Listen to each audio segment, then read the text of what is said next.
expresses priorities. And those are the words of Mahatma Gandhi. And if you don't know much about him, then let's look at the next slide. So he was born in India in 1869. And many of us kind of know him as a peaceful individual. And so he was educated by the Brits, and then left and went to South Africa, and it was there that he learned how to become an activist, and really this peaceful process. And you already know him as a great man of peace. But not just simply to be passive, for passiveness' sake, but again, how that peaceful stance can really help change the world. He returned to India after that, and in 1915 became involved in the fight for India's independence from the British Empire. And what he did is said many great things, and actions express priorities is one of them. And really, if you think about, well, what does that actually mean? It means that, are you a person who will do what you say you will do? So today's message is really about integrity. Are you a woman or a man of your word? That will your actions truly follow your words? And with that, I invite you to bow in a word of prayer. Thank you, gracious God, for this day that you've granted us. And we pray that you would continue to help us to be people of integrity, to do as we say we're going to do. We love you, we bless you, and say thank you again for this day you've granted us. In your name, amen.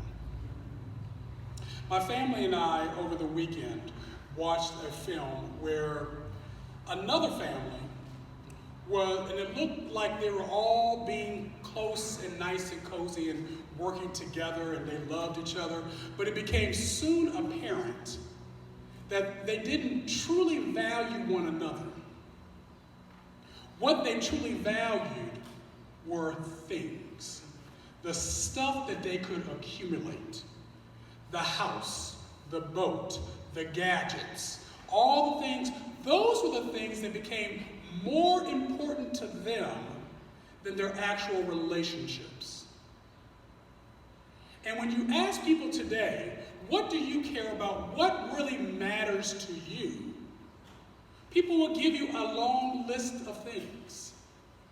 But when it actually comes to, I love my family, I love my customers, I love God, and that's why I come to church, do your actions follow your words? Because when it really comes down to it, when you listen to what people say, that's one thing. But if you really want to know who a person is and what they indeed stand for, pay attention to what they do. And those are the words and those are the ways that we look up and think about the integrity, the personal integrity of others. Are you a person of your word?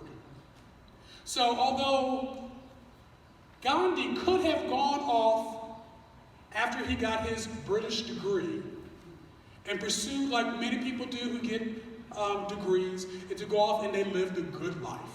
And they have all this type of accumulation. They make their life, their sole purpose, to accumulate stuff. But he had a different priority.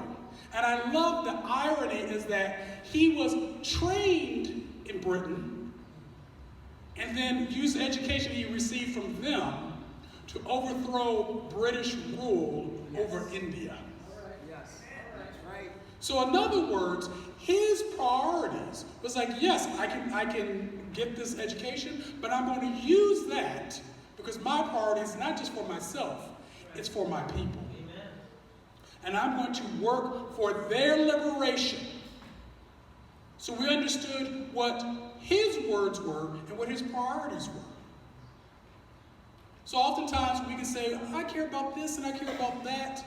But oftentimes when it comes to ourselves, it's easy for us to give lip service but then not follow through.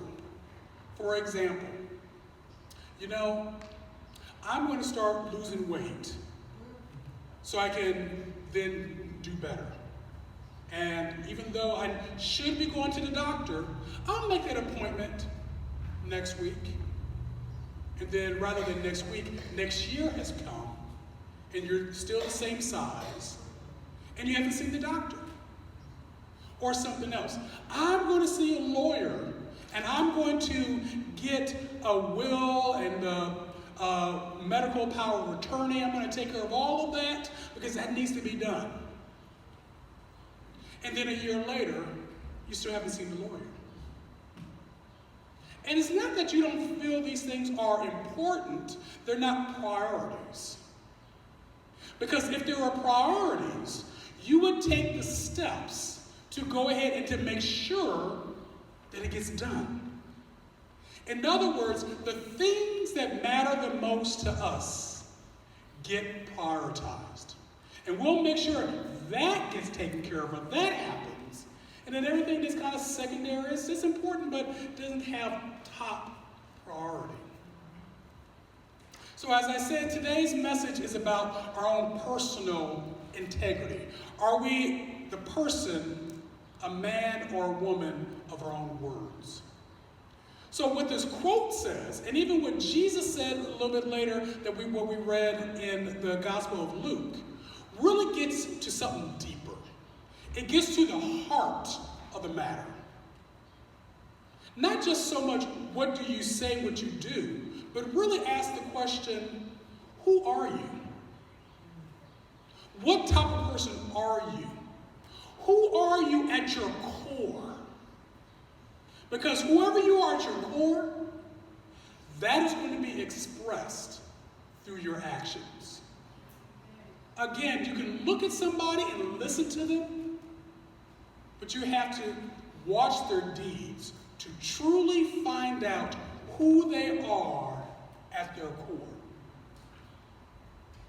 Jesus was able to look through the lip service of those who came and said, I'll follow you, I'll follow you. And Jesus said, okay, well, birds have nests and foxes have dens, but the Son of Man doesn't have a place to rest his head. And what that means is that, okay, you say you're going to follow me. You realize that tonight, I don't know where I'm going to be sleeping. Can you deal with that? If you say you're going to follow me, will you truly follow me in places that might take away some of your comfort? Or is your own personal comfort more important to you, a higher priority for you, than what you just said to me? I'll follow you. Someone else then comes along and says, I'm going to follow you, but I have to bury my father first. Jesus saw straight through that to say, again, let the dead bury the dead. You follow me. And if you look at that message on the surface, you just might think that Jesus is being callous. Like, dang, man can't even bury his own parent?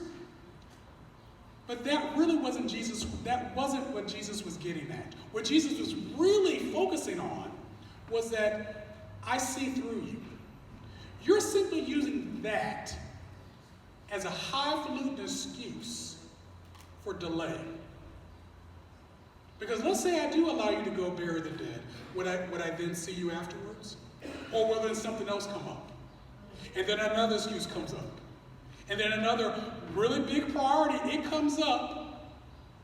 And that's fine if you have those other priorities, but then just simply don't say that I'm going to be your priority. Or you and I both know Jesus would say, someone else can bury your father. I'm here. I'm now. I'm standing in front of you. Am I your priority? When it comes to truly living our lives, to say what we really are and what we really believe, who we are at our core, oftentimes we might say, like, yeah, I want to, but what if I fail? What if I really put my hand to that plow and I do look back? So maybe I should just try it all. Maybe I should just give up, because I do want to be a person of integrity. So rather than fail and have you see me as a failure, I simply won't try. I'll simply slink back and I'll keep quiet. But then that's when the psalmist will come along and say, to remind us, I cried out to God for help. When I was in distress, I sought my God. At night I stretched out my hands, and I will remember the deeds of God. I will remember your miracles long ago. In other words, when we face those times of fear and don't even want to try because we don't want to be a disappointment to someone else, when you know your God is calling you to step up and to step out and to do something that you haven't done before, to be a little bit more courageous than you've been in the past, if your God has placed that in your heart, you can do it. And even though you might feel like, but what if I don't make it? What if I fail? Remember your faithfulness of your God in the past. Remember how God has saw you from a hard time before and saw you through today. If God did it once before, it's going to happen again. So in other words, God is indeed calling us to be people of integrity, to be people of our word, and to make sure that our actions truly do express our priority. So when it comes to our priority, what should be our priorities? What should be number one in our lives? And it's what Jesus was saying to those who said, I'll follow. Our first priority, our primary, is our relationship with God. Oftentimes, we'll get so caught up into the created things that we neglect the creator of all things. It's the things of this world that sometimes make more of a difference to us than the sovereign God. If you want to know what to do in this world and why have I been placed here, there's only one thing to know. That my first priority in life is to seek the creator of all things. It's to have that connection, that sweet communion with the one who created me. And if there's anything, that supersedes that priority, then our priorities are off. They're askew. So that's the very first priority, is to make sure to understand that just as Jesus said, I'm here, I'm now, before you, in this moment, recognize that God is also here and now, before us, in this moment. We don't necessarily need to go to the prayer closet. We don't need to necessarily even come to church. We don't need to wait until the high holy day comes around on the calendar in order to have that connection with our God right here and right now. Priority number one. Well, then what's next? Priority number two is to make sure our actions are in alignment with what we say. In other words, God, because I'm in relationship with you, in every single thing I do, I'm going to seek you and ask your opinion. Speak to me and through me, God. I'm having a hard time and difficult time dealing with that person at work. Speak to me and through me, God. Help me to be a reflection of you. I'm getting so anxious behind the wheel of the car, and I just forget everything, but then, I remember. God, you're here with me. So I ask you to be with me right here and right now. Help me to remember that you're with me and that you're calling me to be a presence of peace in this moment and not a big ball of knot of anxiety. Okay, finally, I call the doctor, and I'm so afraid of what those test results will be. God, I ask you right now, right here, to be with me. And even if it's a diagnosis that I didn't expect to receive or I don't want to hear, God, be with me. Yes. My actions are going to reflect my priority, that God is indeed number one in my life. Every single thing I do, I'm going to have God first and foremost. Help me to be a reflection of you and not the reflection of my screwed up priorities where all I want to do is accumulate things and simply put myself on the throne of my own life. Make sure that I jump off of that throne and let you take your rightful place as head of my life. And that is indeed making sure that my actions reflect my priorities.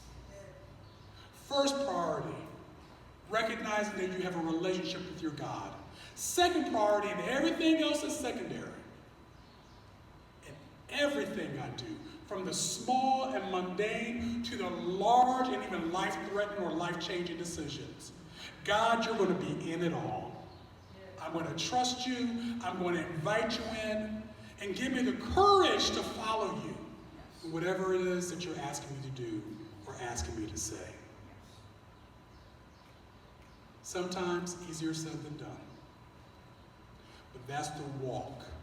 That's the journey we have ourselves on. And what I really do believe that it's the heart of the matter. To remember that the God who created you made you a priority. That you are the heart of God. That the core of who God is all of God's creation. Since God has made us the greatest priority, and God has, then to truly be in alignment with God is that we put God first and allow God to continue to be with us every step of our journey. In Jesus' name, amen.